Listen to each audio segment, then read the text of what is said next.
conversion therapy is, I've always found ironic because I can't imagine that it's ever stuck with anybody, Yeah. ever. I don't imagine that anybody could tell me that I'm a male and I would believe them, no Right. matter what technique they used or anything. I might pretend. So I think that's a big one there because minors, they don't have a voice. They don't know how to Right. stand up for themselves yet. So thank you for that one.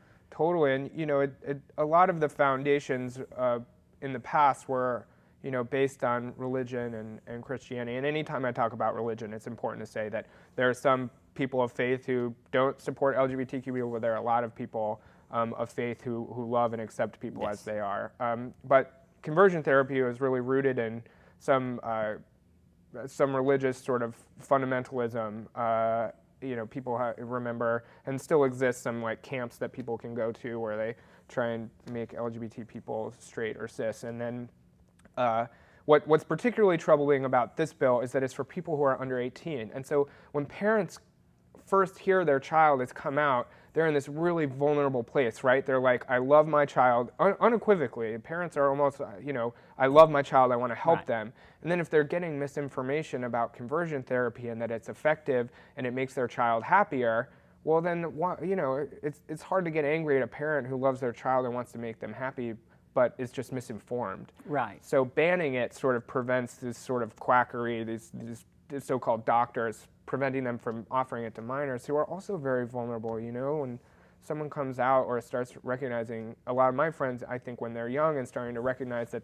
you know, they're not straight, they're figuring out their identity, to then go to someone who then is telling them, you know, that something's wrong with them for having those thoughts. Right.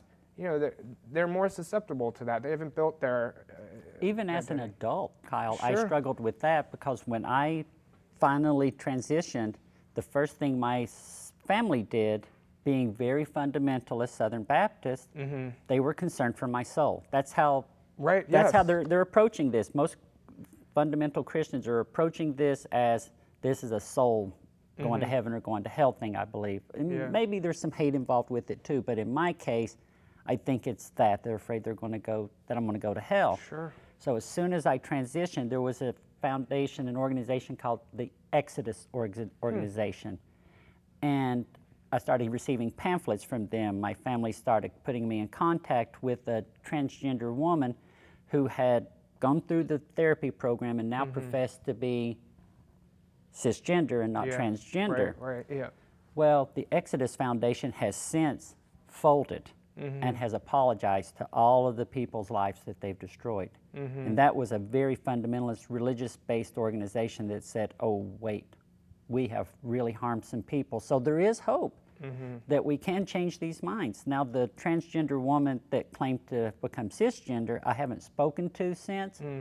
I imagine they're not very happy because I can't imagine not being authentic. I just can't imagine it.